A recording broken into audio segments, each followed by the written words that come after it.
Hello student, आपका स्वागत है आपके अपने स्टडी चैनल राजवती एकेडमी में। आज हम लोग पढ़ेंगे पीएच का हमारे दैनिक जीवन में महत्व। What are the importance of the pH in our domestic life, यानी कि हमारे दैनिक जीवन में, रोज़मर्रा के जीवन में पीएच का क्या महत्व है, उसके बारे में हम लोग क्या करेंगे, चर्चा करेंगे कि पीएच का महत्व क्या है हमारे दैनिक जीवन में। दैनिक जीवन में पीएच का महत्व क्या है। तो सबसे पहले लिखिए कि दैनिक जीवन में पीएच का महत्व। लिखिए मेन टॉपिक, दैनिक जीवन में, दैनिक जीवन में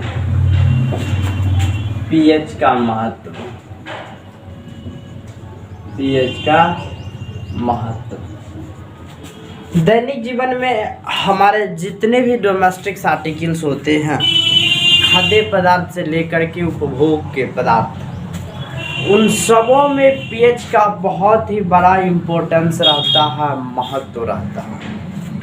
हमारे पाचन क्रिया में, हमारे खाद्य पदार्थ के उपजाऊ क्षमता पर, हमारे जलीय जीवों पर पीएच का महत्व, हमारे पर्यावरण में पीएच का महत्व, यानी कि प्रत्येक जगह pH play the most important role in our life, यानी कि सभी जगह पीएच एक महत्वपूर्ण भूमिका निभाता है हमारे रोज़मर्रा के जीवन में। तो सबसे पहले आज हम लोग चर्चा करते हैं, पहला पाचन तंत्र में पीएच का महत्व। पहला क्या है, पाचन तंत्र में पीएच का महत्व। लिखिए पहला, पाचन तंत्र में पीएच का महत्व, पीएच का महत्व। अब समझिए कि पाचन तंत्र इन आवर डाइजेस्टिव सिस्टम, यानी कि पाचन तंत्र में। अब देखिए पाचन तंत्र में कौन कौन आ जाता है। पाचन तंत्र में आ जाता है मुख गुहा, मुख गुहा, ग्रसनी, ग्रासनली, अमाशय, छोटी आंत, बड़ी आंत, यकृत। उसके बाद लिखिए इतना ही, यही क्या है हमारे पाचन तंत्र में भाग लेता है। अब शुरू से लेकर के एक पॉइंट से लेकर के और अंतिम पॉइंट तक पीएच का महत्व है। पहला हम लोग चर्चा कर रहे हैं पाचन तंत्र में, तो पाचन तंत्र के ही अंतर्गत मुख, जीव, दांत इत्यादि आ जाते हैं। तो सबसे पहले देखिए मुख पर हम लोग चर्चा कर रहे हैं। किस पर? मुख पर। अब देखिए यह क्या है, मान लेते हैं यह क्या कोई व्यक्ति है।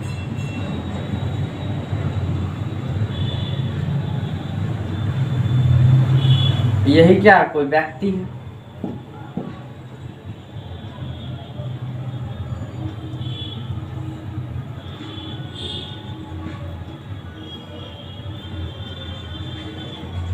यही क्या है, व्यक्ति है कोई। और दांत भी होते हैं इसके, दांत भी। अब देखिए यह एक व्यक्ति है जिसके पास दांत भी है, लेकिन जब यह कोई मीठी वस्तु को खाता है, मीठी वस्तु, देखिए जब ये मीठी वस्तु को खाएगा, मीठी वस्तु ले लीजिए, पहला चीनी, मीठा, टॉफी, बिस्कुट इत्यादि सब में क्या शुगर उपस्थित है, अर्थात चीनी है। तो इस चीनी में क्या पाया जाता है, शक्कर। शक्कर का सूत्र अर्थात चीनी में क्या है, शक्कर है भाई, शक्कर ही तो चीनी है। अब यह शक्कर है तो मान लेते हैं कि यह टॉफी खा रहा है। क्या खा रहा है, टॉफी। तो शक्कर उसमें उपस्थित है, शुगर। तो जब टॉफी खाता है तो इस दांत से जाके यह क्या आ जाता है, यह जो शक्कर होता है बैठ जाता है। दांत पर बैठने के यानी कि दांत के बाहरी परत जो है ना उस पर जाकर के बैठ जाता है। जब बैठता है तो धीरे धीरे उस पर चिपक जाता है, जिसको कहते हैं दांत प्लांक। जिसको क्या कहते हैं? दंत प्लांक। यानी कि दांतों के बाहरी परत पर जब कोई मीठी वस्तु चिपक जाती है तो वह दंत प्लांक कहलाता है। तो सबसे पहले यह टॉफी खाया और इसके दांत के बाहरी परत पर यह टॉफी जाकर के चिपक गया। चिपकने के परिणाम स्वरूप इसमें उपस्थित शक्कर रासायनिक अभिक्रिया के फलस्वरूप अम्ल बनाता है। क्या बनाता है? अम्ल। और यह अम्ल दांत के बाहरी जो परत है इसको मुलायम कर देता है। क्या कर देता है? मुलायम। और धीरे धीरे दांत के बीच क्या होता है? छिद्र हो जाता है। यह जो छिद्र होता है दांत अस्थिक्षय कहलाता है। दांत अस्थिक्षय कहलाता है। यानी कि दांत में जो अस्थि है उसका क्षय हुआ। देखिए दांत अस्थिक्षय, देखिए दांत अस्थिक्षय, क्षय। दांत अलग है, अस्थि मतलब हड्डी और क्षय। यानी कि दांतों के बाहरी परत पर वह शक्कर बैठ जाता है और रासायनिक अभिक्रिया के फलस्वरूप अम्ल बनाकर दांत में छिद्र कर देता है। वह दांत अस्थिक्षय कहलाता है। और जब हम टूथपेस्ट, बेसिक टूथपेस्ट, भास्मिक यानी कि या फिर क्षारीय या फिर क्या करते हैं? क्षारीय दांत मंजन का उपयोग करते हैं, तब हमारे दांत क्या हो जाते हैं? एकदम साफ, क्लीन। क्षारीय है क्यों? क्योंकि यह दांत अस्थिक्षय हो गया। किसके कारण? तो अम्ल के कारण। किसके कारण? अम्ल। और यह अम्ल हमारे दांत के बाहरी परत को मुलायम कर देता है, जिसके कारण दांत में एक छिद्र हो जाता है जो दांत छिद्र कहलाता है। और यह घटना दांत अस्थिक्षय कहलाता है। इसके कारण व्यक्ति को पैरिया, दांत में से खून आना, मुंह महकना इत्यादि चालू हो जाता है। अब इन सभी प्रभाव को रोकने के लिए कोई क्षार का उपयोग करना पड़ेगा। यह उत्पन्न किसके कारण हुआ? अम्ल के। तो अम्ल को न्यूट्रलाइज करने के लिए किसी क्षार की आवश्यकता होती है, तो वहां पे क्षारीय दांत मंजन का उपयोग करते हैं, जो इस अम्ल के प्रभाव को नष्ट कर फिर क्या कर देता है? दांत को उदासीन कर देता है। दांत को उदासीन कर देता है और हम लोग क्या होते? बिल्कुल सुरक्षा के घेरे में रहते हैं। तो पहला हमारे दांत पर प्रभाव बिल्कुल समझ गया कि जब हम कोई मीठी वस्तु खाते हैं तो इस मीठी वस्तु में उपस्थित शक्कर रासायनिक अभिक्रिया के फलस्वरूप अम्ल बनाता है। वह अम्ल हमारे दांतों के बाहरी परत को मुलायम कर देता है और धीरे धीरे उस स्थान पर एक छिद्र हो जाता है जो दांत छिद्र कहलाता है। इस प्रभाव को रोकने के लिए किसी क्षार का हम उपयोग करते हैं जो अम्ल के प्रभाव को नष्ट करता है। इसमें कोई क्षारीय मंजन का क्या करते हैं? उपयोग करते हैं। जैसे कि रेड डाबर हम लोग उपयोग करते हैं, अधिकतर पहले गांव में चलता था। या फिर राख को जानते हैं? राख का भी गांव में अधिकतर उपयोग होता था। अब आ गया क्षार मंजन। हम लोग के उस समय राख था तो उसका उपयोग करते थे हम लोग। तब उस समय भी राख, यहाँ पे देखिए राख, इस राख का उपयोग करते थे। या ऐसा रहता था गोबर का पत्था हुआ, ठीक है, ऐसा रहता था गोबर और इसी को जलाकर राख प्राप्त होता था। अब इससे क्या करते थे? धोते थे तो दांत एकदम उजला। कारण क्या था? उसमें कोई दर्द नहीं, यानी कि यह भी बेस होता था और अम्ल के प्रभाव को नष्ट कर देता था। अब हम लोग क्षारीय मंजन का क्या करते? उपयोग करते हैं। तो पहला तो समझ गया दांत पर प्रभाव, पीएच का दांत पर प्रभाव। अब हम लोग पढ़ेंगे दूसरा अब हम लोग पढ़ेंगे कि हमारे पेट में पीएच का प्रभाव या पाचन तंत्र में। मुंह से लेकर पाचन तंत्र तक जाएंगे तो धीरे धीरे सब पर क्या करेंगे? चर्चा करते जाएंगे, ठीक है।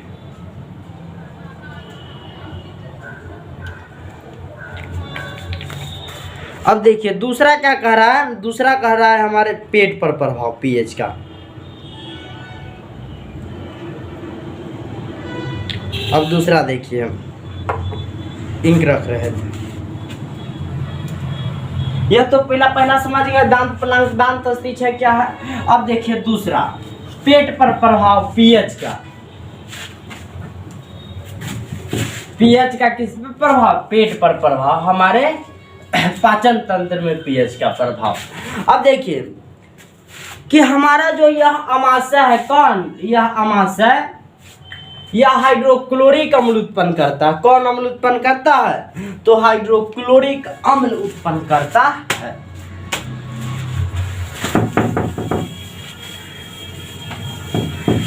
अब देखिए ये अमाशय जो है, यह अमाशय HCl अर्थात हाइड्रोक्लोरिक अम्ल उत्पन्न करता है। हाइड्रोक्लोरिक अम्ल, क्लोरिक अम्ल उत्पन्न करता है HCl। हमारा अमाशय हाइड्रोक्लोरिक अम्ल उत्पन्न करता है। यह हाइड्रोक्लोरिक अम्ल हमारे भोजन के पाचन में काफी ज्यादा सहायक होता है। लेकिन तो यह भोजन के पाचन में सहायक होता है, लेकिन जब आवश्यकता से अधिक कोई काम होने लगता है तो वह काम समझ जाइएगा कि खतरा की निशानी है भाई। लेकिन जब अमाशय अत्यधिक मात्रा में HCl का निर्माण करता है तब हमारा भोजन पच नहीं पाता, भोजन पच नहीं पाता, अर्थात अपचय हो जाता, अपचय इनडाइजेशन हो जाता है, हमारा भोजन नहीं पचता है। अब भोजन देखिएगा जब नहीं पचता है तब पेट में गैस बनता है। पेट में क्या बनता है? पेट में गैस बनता है, सर दर्द होता है, उल्टी हो सकती है, पेट में करापन अर्थात करापन, बुखार लग सकता है, सर्दी हो सकता है, यह सब, और कब्जियत, सबसे बड़का यही कब्जियत बीमारी है। इन 90% आदमी को कब्जियत रहता है। कब्जियत यानी कि इत्यादि के कारणों से क्या होता है? व्यक्ति पीड़ित हो जाता है। इत्यादि कारणों से व्यक्ति क्या हो जाता है? पीड़ित हो जाता है। क्यों? क्योंकि जब HCl अत्यधिक मात्रा में उत्पन्न होता है, अब भोजन खाइए, अब भोजन पचिए नहीं रहा है, न तो बच रहा है, ना तो उसका क्या हो रहा है? शोषण हो रहा है, ना तो उसका निष्कासन हो रहा है। भाई कोई काम नहीं हो रहा, तो पेट में गैस बनेगा, वास्तविक बात है। सर दर्द होगा, उल्टी हो सकता है, पेट में करापन, बुखार और कब्जियत, कॉन्स्टिपेशन का शिकार व्यक्ति हो जाते हैं। अब इस प्रभाव से व्यक्ति तुरंत कहेगा हम निजात पा लेंगे, तो एसी लॉक जाके मार लेगा, एसी लॉक, या फिर इनो पी सकता है, या फिर एक और आता है ओमी भी गैस के दवा है, ठीक है, OMEY, ओमी खाता है। इत्यादि दवाओं को हम लोग सेवन करते हैं, जिससे हम लोग बिल्कुल क्या रहते हैं? सुरक्षित रहते हैं, और धीरे धीरे यह प्रभाव दूर होता चला जाता है। तो क्यों दूर होता चला जाता है? क्वेश्चन तो यह ना बनता है। अब बना कौन? HCl। HCl एक क्या है? अम्ल है, और अम्ल किससे उदासीन होगा? तो कोई भस्म लेना पड़ेगा, कोई भस्म लेना पड़ेगा। तो अम्ल को भस्म से जब न्यूट्रलाइज करना है तो आप देखिए Mg/OH के होल ट्वाइस, इसको कहते हैं milk of magnesia. Milk of magnesia क्या है? मिल्क ऑफ मैग्नीशिया है, मिल्क ऑफ मैग्नीशिया है, Mg/OH के होल ट्वाइस। इसी का उपयोग करते हैं तो हम लोग क्या रहते हैं? सुरक्षित रहते हैं मिल्क ऑफ मैग्नीशिया का। क्यों? क्योंकि यह एक क्या है? भस्म है, Mg/OH है, भस्म है, और भस्म OH के प्रभाव को क्या कर देता है? HCl के प्रभाव को नष्ट कर पेट को शांति बरते हुए कहता है, और कहता है कि भाई सर दर्द नहीं होगा, गैस नहीं होगा, पेट में करापन नहीं होगा, कब्जियत नहीं होगा, इत्यादि प्रकार से हम लोग क्या करते हैं? निजात पाते हैं। तो पाचन तंत्र भी समझ में आ गया होगा। एक बार और समझ लीजिए, भोजन के मुख से लेकर कहाँ गया? अमाशय में। अब भोजन को पचाने के लिए अमाशय हाइड्रोक्लोरिक अम्ल को ईट करता है, उत्सर्जित करता है। तो उत्सर्जित करता है तो भोजन पचता जाता है। लेकिन जब हम लोग बारात में जाते हैं या फिर कोई शादी समारोह गांव में होता है, मोहल्ले में होता है या गांव से दूर रहता है, तब हम लोग को समय पर भोजन नहीं मिल पाता है। जैसे कि नॉर्मली भोजन चाहिए 7 से 8 के बीच, शाम 9 से 10 के बीच आ जानी चाहिए, लेकिन हम लोग बारात या फिर कोई शादी समारोह में भोजन करते हैं 12, 1 और 2 बजे। उसका कारण होता है कि भोजन बासी होना चालू हो जाता है, पढ़ाए होंगे विकृत गंधिता। जब वसायुक्त या तेल युक्त पदार्थ को लंबे समय तक खुली वायु में छोड़ दिया जाता है, जिसके कारण भोजन बासी हो जाता है, अर्थात भोजन रैंसिड हो जाता है, विषैला हो जाता है, और जो हमारे पेट में जाकर अपना सही से काम नहीं कर पाता है। तो जब बासी भोजन खाते हैं तो हमारे कहता भाई ये कहाँ से आ गया, एकरा लेल फिर उपाय करना पड़ेगा। तो HCl अत्यधिक मात्रा में स्रावित उत्पन्न होने लगता है जब ये बासी भोजन, और जब अत्यधिक मात्रा में HCl उत्पन्न होता है, देखते हैं हम लोग जब भोजन करते हैं 12-1 बजे के बाद, तो ढिकार जो होता है कुछ अलग, जो उसका स्मेलिंग होता है ढेकार का कुछ अलग आने लगता है। उसका कारण है कि पेट में भोजन का पचना नहीं हुआ है, पेट में भोजन पचा नहीं है, अर्थात भोजन अभी इनडाइजेस्टेड स्टेट में है, अपचक की स्थिति में है, और जिसके कारण HCl अत्यधिक मात्रा में स्रावित होता है, और HCl अत्यधिक मात्रा में स्रावित होता है तो भोजन और अपचक हो जाता है। एक लेवल में होनी चाहिए स्रावित, तब क्या करेगा उसको न्यूट्रलाइज। और जब अम्ले पेट में ज्यादा हो जाएगा तो भाई पेट में दर्द तो होबे करेगा। लेवल हमारे पास 7 का है, लेवल हम कहेंगे 10 पर हो जाना चाहिए, होगा। जब अत्यधिक अम्लीय पेट हो जाएगा तो पेट में गैस बनेगा, दर्द होगा, तो अत्यधिक मात्रा में HCl स्रावित होता है, जिसके कारण पेट में दर्द, करापन और उल्टी हो जाती है या कब्जियत हो जाती है। अब इस अम्ल के प्रभाव को नष्ट करने के लिए हम सुबह हम लोग बारात के बाद पी लेते हैं इनो, कहते हैं आराम होगा, तो इनो पी लेते हैं तो हम लोग आसानी से अपना काम करते, फिर घर पर आते, फिर सोते हैं, फिर उठते हैं, फिर जगते हैं, सब काम करते हैं। तो यही है पाचन तंत्र में पीएच का प्रभाव। बिल्कुल समझ में आ गया, दूसरा आ गया समझ में, कोई दिक्कत नहीं है। अब तीसरा देखिए, तीसरा है कि मिट्टी पर पीएच का प्रभाव। सबको एक ही बार में हम लोग क्या करेंगे, लिखा देंगे, मिट्टी पर पीएच का प्रभाव। अब देखिए तीसरा कह रहा है मिट्टी पर पीएच का प्रभाव। पीएच का प्रभाव मिट्टी पर क्या है? तीसरा कह रहा है मिट्टी पर पीएच का प्रभाव। अभी आप लोग नहीं लिखिएगा, ठीक है। कह रहा है मिट्टी पर पीएच का प्रभाव। मिट्टी पर क्या है पीएच का प्रभाव? तो जो मिट्टी होनी चाहिए, वह जो मिट्टी होनी चाहिए उदासीन। उदासीन अर्थात उदासीन कब होगा? जब पीएच बराबर कितना होगा? 7 होगा। तो पेड़ पौधों को समुचित विकास, ठीक ठाक ढंग से विकास के लिए पीएच मान मिट्टी का 7 होना चाहिए, अर्थात मिट्टी उदासीन होना चाहिए। लेकिन जब मिट्टी अगर उदासीन नहीं है, अगर मिट्टी अम्लीय है या फिर क्षारीय है, तो काफ़ी ज़्यादा कठिनाई किसान को होता है। किसान मिट्टी जांच करवाते नहीं, सीधा खेत में जाकर खाद डालते हैं, DAP, यूरिया, सल्फेट,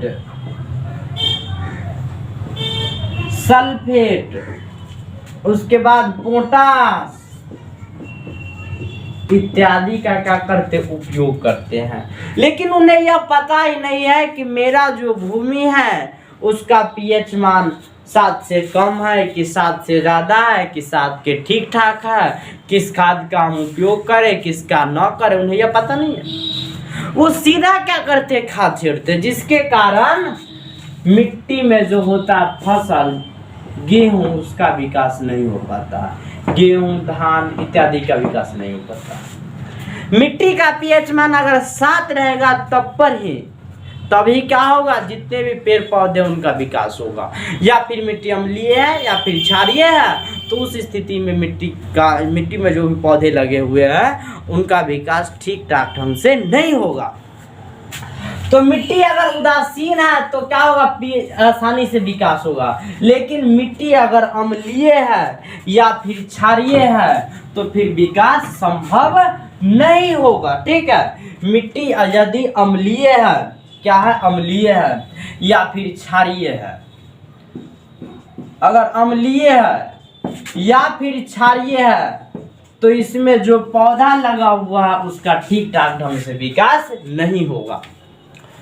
अब अगर मिट्टी कहिएगा अम्लीय है तो सर जी बताइए किस खाद का उपयोग करेंगे, आज से हम लोग करेंगे उस खाद का उपयोग। तो इस आपसे हो नहीं सकता है कि कहिएगा पिताजी इस अम्लीय, आपकी मिट्टी अम्लीय है या फिर क्षारीय है, आप इस खाद का उपयोग करिए। पिताजी कहेंगे तू हमसे ज़्यादा अभी नहीं जानता, तुम्हारा जो क्षेत्र है उसी में रहो। अगर देखो मिट्टी क्या है, अम्लीय है, मिट्टी क्या है, अगर हमारी मिट्टी अम्लीय है तो हम लोग क्षारीय उर्वरक का उपयोग करेंगे। क्षारीय उर्वरक का क्या करेंगे, उर्वरक का उपयोग करेंगे। अगर मिट्टी अम्लीय है तो किस उर्वरक का करेंगे, क्षारीय उर्वरक का उपयोग करेंगे। अब देखिए क्षारीय उर्वरक का हम लोग क्या करेंगे, उपयोग करेंगे। तो क्षारीय उर्वरक में कौन आ जाता है, कैल्शियम नाइट्रेट, कैल्शियम नाइट्रेट क्या आ जाता है, कैल्शियम नाइट्रेट आ जाता है। ठीक है, कैल्शियम नाइट्रेट है, सोडियम नाइट्रेट है, सोडियम नाइट्रेट है, सोडियम नाइट्रेट है। इसके अलावा cuprate of potash, cuprate of potash, cuprate of potash इत्यादि का हम लोग क्या करते हैं, उपयोग करते हैं। अगर मिट्टी क्या है, अम्लीय है तो क्षारीय उर्वरक calcium nitrate, sodium nitrate, cuprate of potash इत्यादि का उपयोग करेंगे, तभी मिट्टी का विकास होगा। तभी क्या होगा, मिट्टी का विकास जमकर होगा। ठीक है, एकदम धराधर होगा, तब पर ही क्या होगा, मिट्टी का विकास होगा। लेकिन अगर मिट्टी क्या है, क्षारीय है, तो भाई क्षारीय है तो अम्लीय उर्वरक का उपयोग करेंगे। अगर मिट्टी क्या है, क्षारीय है, तब हम लोग अम्लीय उर्वरक का उपयोग करेंगे। अम्लीय उर्वरक का क्या करेंगे, उपयोग करेंगे। अम्लीय उर्वरक में अमोनियम सल्फेट क्या है, अमोनियम सल्फेट का उपयोग करेंगे। इसका सूत्र हो जाता है NH4 के whole twice into SO4। Ammonium chloride, ammonium chloride NH4Cl। ठीक है, अमोनियम क्लोराइड और इत्यादि उर्वरकों का हम लोग क्या करेंगे, उपयोग करेंगे। अमोनियम फॉस्फेट, इसके अलावा एक और खाद है अमोनियम फॉस्फेट, अमोनियम फॉस्फेट इत्यादि का क्या करेंगे, उपयोग करेंगे। अमोनियम फॉस्फेट है, अमोनियम क्लोराइड है और अमोनियम सल्फेट है इत्यादि का उपयोग करेंगे। अगर मिट्टी अम्लीय है, क्षारीय उर्वरक, अगर मिट्टी क्षारीय है तो अम्लीय उर्वरक का उपयोग करेंगे। आप कहिएगा चलिए आज से इतना खाद का उपयोग करेंगे, लेकिन हम यूरिया का उपयोग क्यों करते हैं, यह तो आप बता सकते हैं कि नहीं कर सकते हैं। हम बिल्कुल बताएंगे कि हम यूरिया क्यों उत्पादन करते हैं और यूरिया का उपयोग क्यों करते हैं। हम यूरिया क्यों उत्पादन करते हैं और यूरिया का उपयोग क्यों करते हैं। अब देखिए यूरिया में, तो यूरिया जो है यह एक उदासीन उर्वरक है। क्या है, उदासीन उर्वरक है। यूरिया एक क्या है, उदासीन उर्वरक है। CONH2 के होल ट्वाइस, अर्थात NH2 लिख सकते हैं CO और NH2। यह जो यूरिया है यह एक उदासीन उर्वरक है। Urea is the neutral fertilizers, it help to maintain the neutrality of the soil. Urea एक प्रकार का उदासीन उर्वरक है, यह हमें मदद करता है हमारी मिट्टी की पीएच क्षमता 7 रहने के लिए, अर्थात उदासीन है पीएच मान कितना होगा 7 होगा। तो अगर यही सब मिट्टी पर प्रभाव है, आप समझिए कि मिट्टी पर क्या प्रभाव है। तो मिट्टी का जो भी मिट्टी में हमारे पेड़ पौधे लगे हुए हैं उन्हें ठीक ठाक ढंग से वृद्धि के लिए मिट्टी उदासीन रहेगी, तब पर ही क्या होगा वृद्धि होगा, ठीक ठाक से वृद्धि के लिए। अगर मिट्टी अम्लीय है या फिर क्षारीय है तो जितने भी पौधे लगे हुए हैं उनका विकास ठीक ठाक ढंग से नहीं हो पाता। अब इन्हें बनाए रखने के लिए या तो हम अम्लीय उर्वरक का उपयोग करते हैं या फिर हम क्षारीय उर्वरक का उपयोग करते हैं।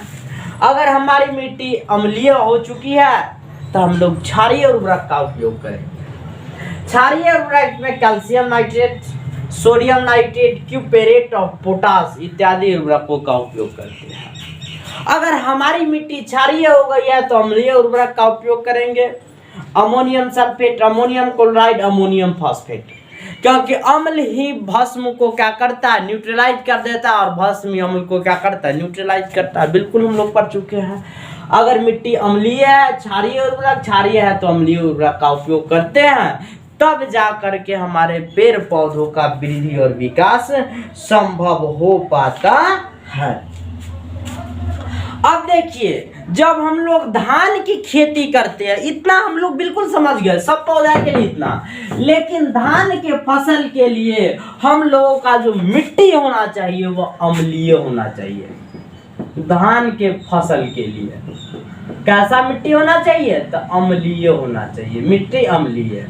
तभी हम लोग इसमें क्या छींट पाते हैं, डीएपी छींटते हैं, पोटास छींटते हैं कि ना छींटते हैं, यही क्यूपेरेट ऑफ पोटास, सोडियम नाइट्रेट छींटते हैं, सोडियम नाइट्रेट छींटते हैं इत्यादि, क्योंकि यह सब क्या है क्षारीय उर्वरक है, क्योंकि क्या है क्षारीय उर्वरक है।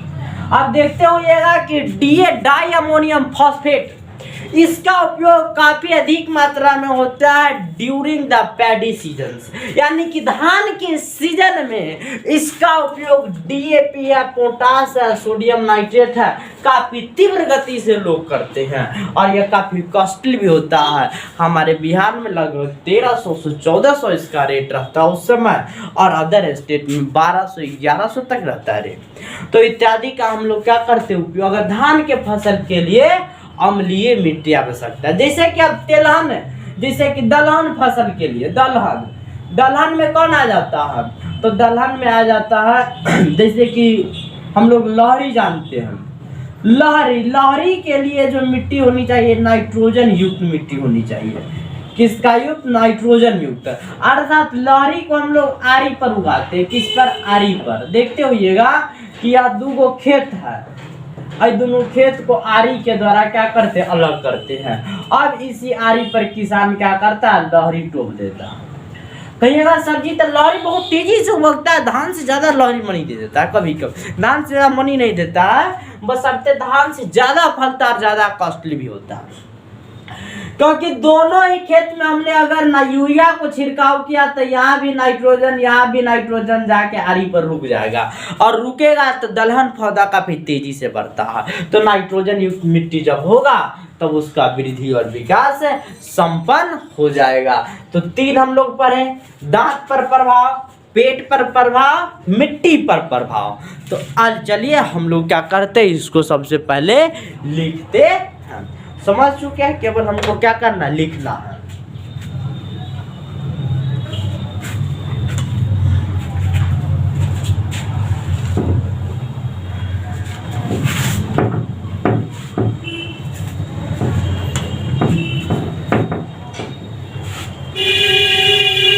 अब देखिए, पहला लिखिए कि पीएच का दांत पर प्रभाव। पहला क्या है, दांत पर प्रभाव, दांत पर प्रभाव लिखिए, जब हम मीठी वस्तु को खाते हैं तब हमारे भोजन में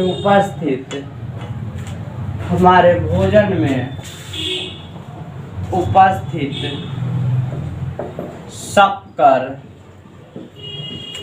रासायनिक अभिक्रिया के फलस्वरूप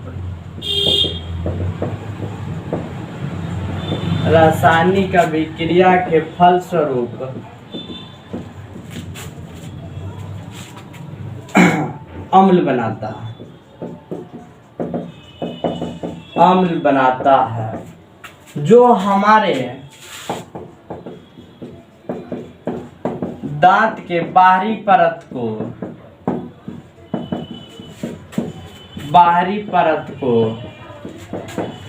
नरम बना देता है और धीरे धीरे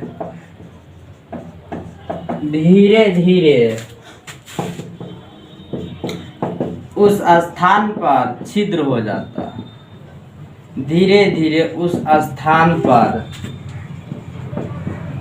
छिद्र हो जाता है। क्या हो जाता है? छिद्र हो जाता है, जो दांत अस्थिक्षय का कारक बनता है। दांत अस्थिक्षय का कारक बनता है, फैक्टर बनता है। ठीक है, बनता है, जिससे अब दांत अस्थिक्षय से दांत में दर्द, खुदरा, ठीक है, बदबू आना इत्यादि चालू हो जाता है।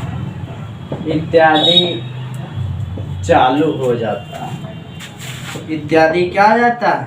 चालू हो जाता है। इस प्रभाव को नष्ट करने के लिए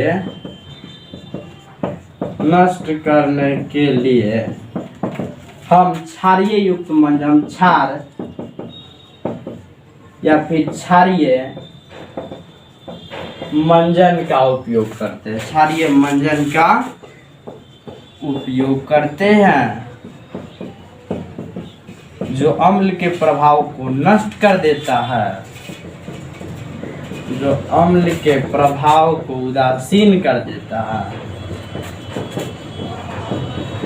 उदासीन कर देता है, और हम रोग से मुक्त हो जाते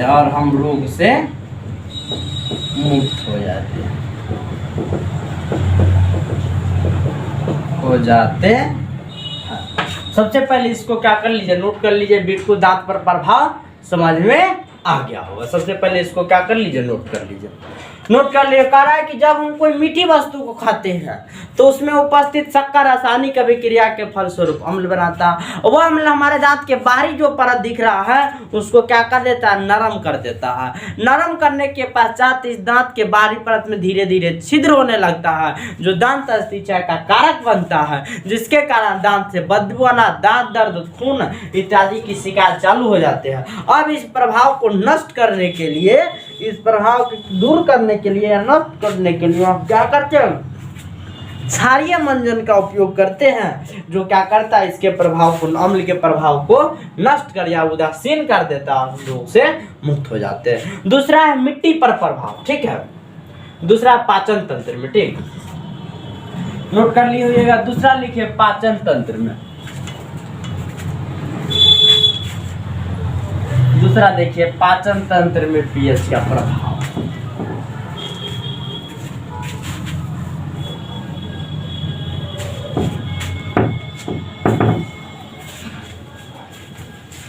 अब देखिए पाचन तंत्र में पीएच का प्रभाव। दूसरा देखिए पाचन तंत्र में पीएच का प्रभाव लिखिए। हमारे पेट में HCl अर्थात हाइड्रोक्लोरिक अम्ल बनता, हाइड्रोक्लोरिक अम्ल बनता है जो हमारे भोजन को पचाने में सहायक होता है, पचाने में सहायक होता है। लेकिन जब यह अधिक मात्रा में उत्पन्न हो जाता है, अधिक मात्रा में उत्पन्न हो जाता है, तब यह भोजन को पचने नहीं देता, भोजन को पचने नहीं देता, भोजन को पचने नहीं देता है, जिसके कारण कब्जियत, पेट दर्द, सर दर्द, बुखार, सर्दी इत्यादि रोग उत्पन्न हो जाते हैं, इत्यादि रोग उत्पन्न हो जाते हैं,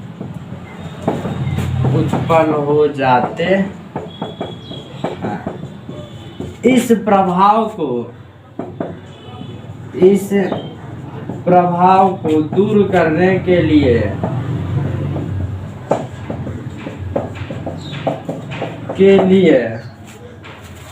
हम भस्म का उपयोग करते हैं, भस्म का उपयोग करते हैं, जैसे कि Mg/OH के whole twice, milk of magnesia या फिर मैग्नीशियम हाइड्रोक्साइड, मैग्नीशियम हाइड्रोक्साइड,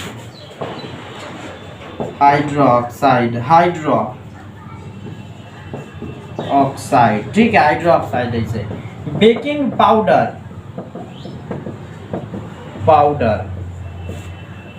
या करके लिख दीजिए एंटाएसिड,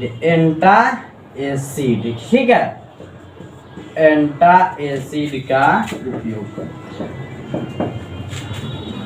एंटाएसिड भस्म का उपयोग करते हैं,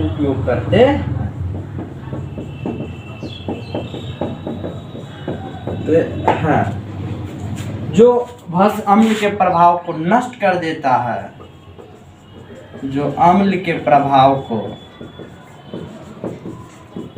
नष्ट कर देता है,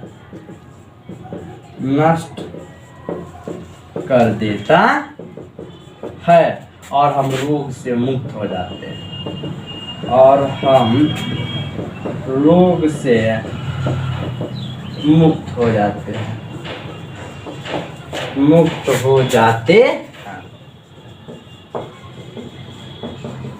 और हम रोग से क्या आ जाते हैं। देखिए हमारे पेट में HCl हाइड्रोक्लोरिक अम्ल बनता है जो हमारे भोजन को पचाने में सहायक होता है, लेकिन जब यह अधिक मात्रा में उत्पन्न हो जाता है तब भोजन को पचने नहीं देता, जिसके कारण कब्जियत, पेट दर्द, सर दर्द, बुखार, सर्दी इत्यादि रोग उत्पन्न हो जाते हैं। इस प्रभाव को दूर करने के लिए हम भस्म का उपयोग करते हैं, जैसे कि Mg/OH के whole twice, magnesia, baking powder या एंटाएसिड का उपयोग करते हैं, जो उनके प्रभाव को नष्ट करता है और हम रोग से मुक्त हो जाते हैं। अब एक क्वेश्चन ऑब्जेक्टिव जब हम कराए होंगे T20 सीरीज में कि antacid, the acid which cure the our indigestive system, that is called as the antacid. In the case of the antacid, we take the least amount of the milk of magnesia, baking powder, Eno ETC इत्यादि का क्या करते उपयोग करते हैं। तो इसको सबसे पहले क्या कर लीजिए, नोट कर लीजिए। अब पढ़ेंगे मिट्टी पर के पीएच का प्रभाव, मिट्टी पर पीएच का प्रभाव। ठीक, लिख लिए होइएगा। अब लिखिए मिट्टी पर पीएच का प्रभाव, लिखिए अब मिट्टी पर पीएच का प्रभाव।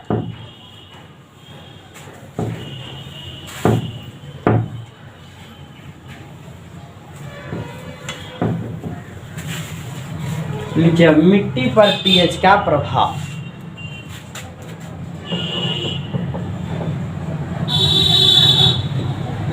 मिट्टी पर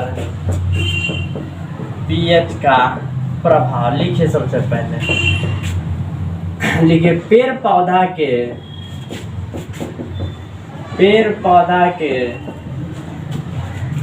वृद्धि और विकास के लिए ठीक, पेड़ पौधा के वृद्धि और विकास के लिए मिट्टी का पीएच मान 7 रहना आवश्यक होता है, जिससे मिट्टी उदासीन रहती है, जिससे मिट्टी उदासीन रहती है,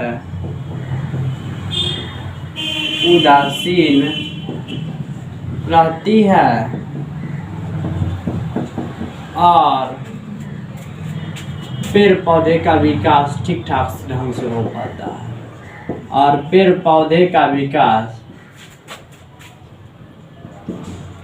ठीक ठाक ढंग से हो पाता है,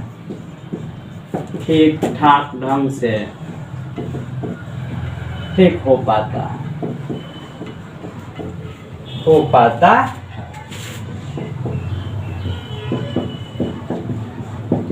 लेकिन जब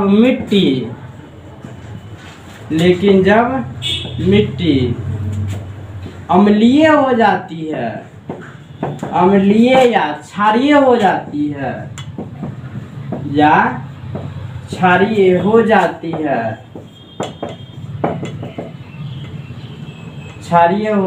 है, तब मिट्टी में पेड़ पौधे का विकास नहीं हो पाता है, पेड़ पौधे का विकास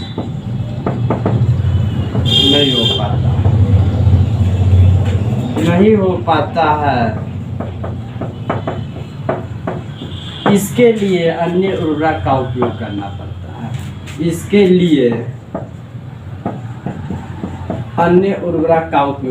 पड़ता है, अन्य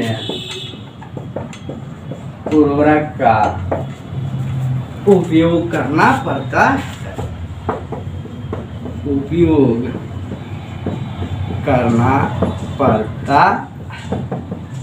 एरो दे के लिखिए। यदि मिट्टी अम्लीय हो जाती है,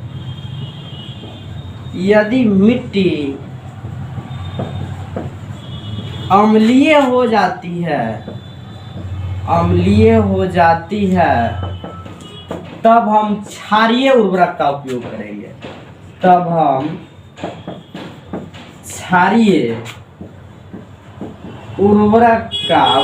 करेंगे, उपयोग करेंगे। ठीक है, जैसे कि लिख लीजिए करेंगे, जैसे कि क्यूपेरेट ऑफ पोटास,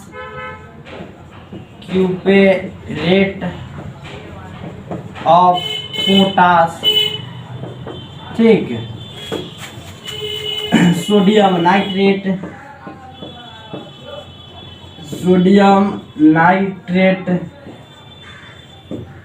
ठीक, पोटासियम नाइट्रेट,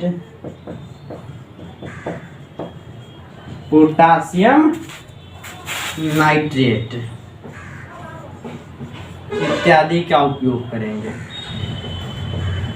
इत्यादि का उपयोग करेंगे।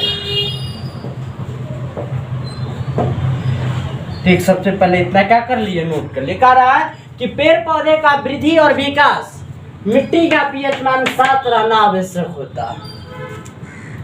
पेड़ पौधे के वृद्धि और विकास के लिए, ठीक है, के लिए मिट्टी का पीएच मान 7 रहना आवश्यक होता है, जिससे मिट्टी उदासीन रहती है और पेड़ पौधे का ठीक ठाक ढंग से वृद्धि, ठीक ठाक पेड़ पौधे का विकास ठीक ठाक ढंग से हो पाता। लेकिन क्या है, लेकिन जब मिट्टी अम्लीय या क्षारीय हो जाती है तब पेड़ पौधे का विकास नहीं हो पाता है। इसके लिए अन्य उर्वरक का उपयोग करना पड़ता है। यदि मिट्टी अम्लीय हो जाती है तब क्षारीय उर्वरक का उपयोग करेंगे, जैसे कि क्यूपेरेट ऑफ पोटाश, सोडियम नाइट्रेट और पोटासियम नाइट्रेट का क्या करेंगे, उपयोग करेंगे। सबसे पहले इसको क्या कर लीजिए, नोट कर लीजिए।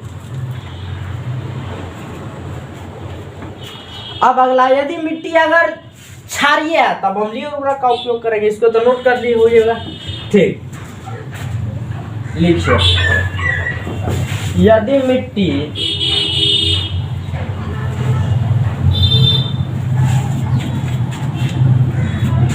अगला के यदि मिट्टी क्षारीय है तब अम्लीय उर्वरक का उपयोग करेंगे, अम्लीय उर्वरक का उपयोग करेंगे, जैसे कि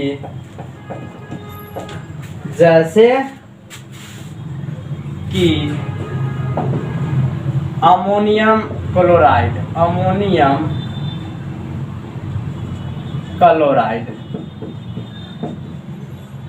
ठीक है, NH4Cl, अमोनियम सल्फेट,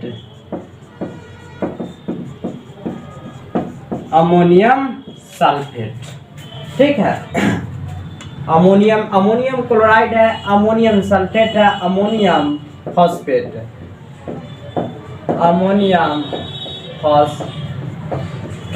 ठीक है, अमोनियम फॉस्फेट इत्यादि उर्वरक का उपयोग करेंगे। ठीक है, इत्यादि उर्वरक का उपयोग करेंगे। अगला एरो दे दीजिएगा, यूरिया एक उदासीन उर्वरक है। यूरिया एक